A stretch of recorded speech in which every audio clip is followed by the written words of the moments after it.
Hello and welcome to the Erasmus Intensive Program, Global Heritage and Sustainability, Geological, Cultural and Historical. I'm Lola Pereira, the responsible of this intensive program. In this session, we are going to tell you about our cultural heritage.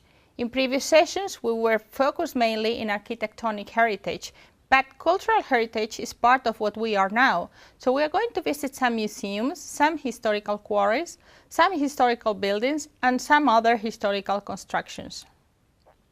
Salamanca is a very old city. Salamanca was set up in almost 3,000 years ago, and different cultures passed through Salamanca. Celtics, Romans, Visigoths, and Muslims left their cultural marks in our city. Salamanca used to be a walled city.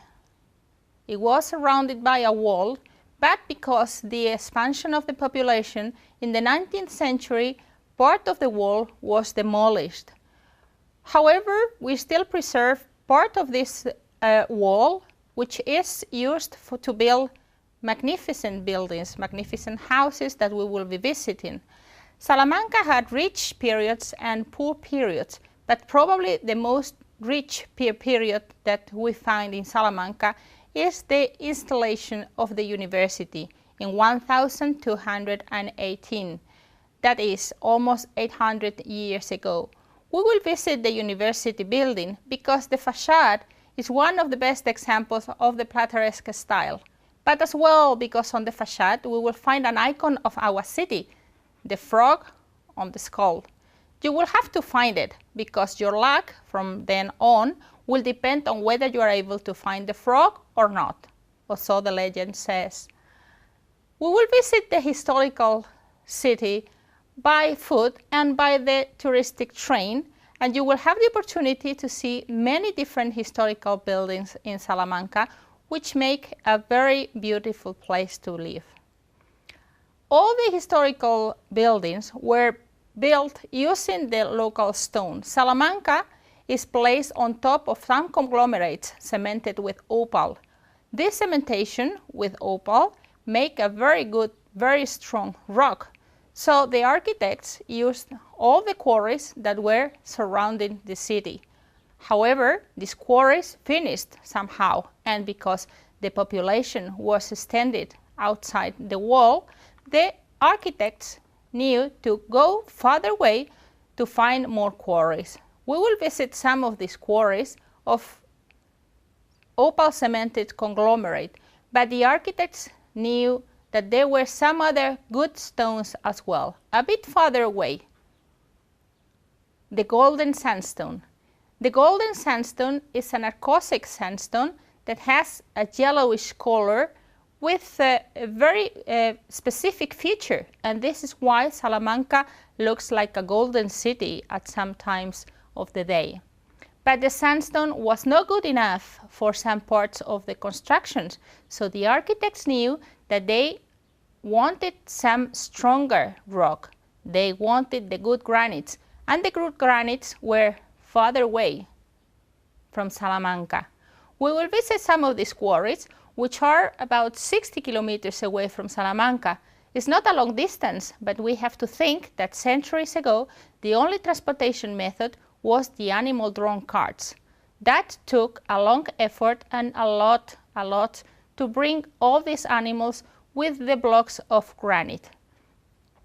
However, it was worthwhile because those buildings that were constructed with granite, they are better preserved these days. We will see the different cases in the buildings in Salamanca. Here you have a map of 1972 where you can see the many different quarries and mines that were around Salamanca. Salamanca was a mining district with a lot of many mines dedicated to the exploitation of wolfram and tin during the Great Wars. However, these days most mines and most quarries have been closed down. But this was part of our cultural heritage, so we think it's worthwhile to maintain some of these mines and some of these quarries, our cultural heritage.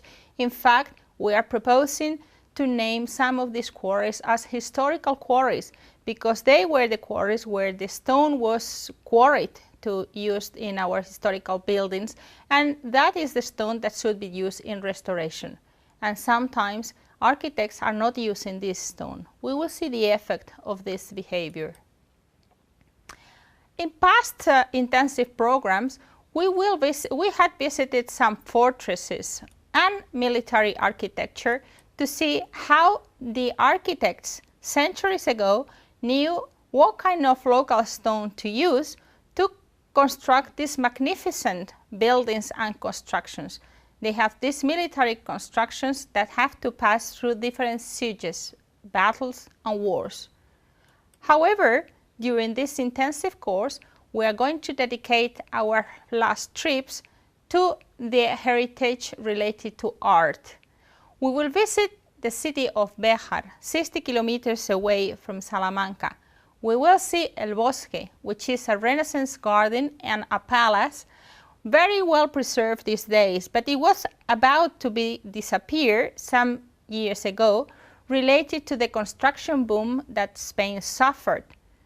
These days, the different institutions are fighting to preserve this garden because it's one of the best examples of Renaissance garden in Spain. We will visit as well a museum of sculptures in Béjar. This is a museum with the different pieces that Mateo Hernandez, a sculptor that was living in Paris for many years, donated to the city of Béjar. All these sculptures are made with natural stone. We will see how the sculptor, the artist, knew what kind of stone used in every case. However, we will see as well how these stones are not named properly, and this is our role as scientists to name them correctly. I hope you enjoy as well this session.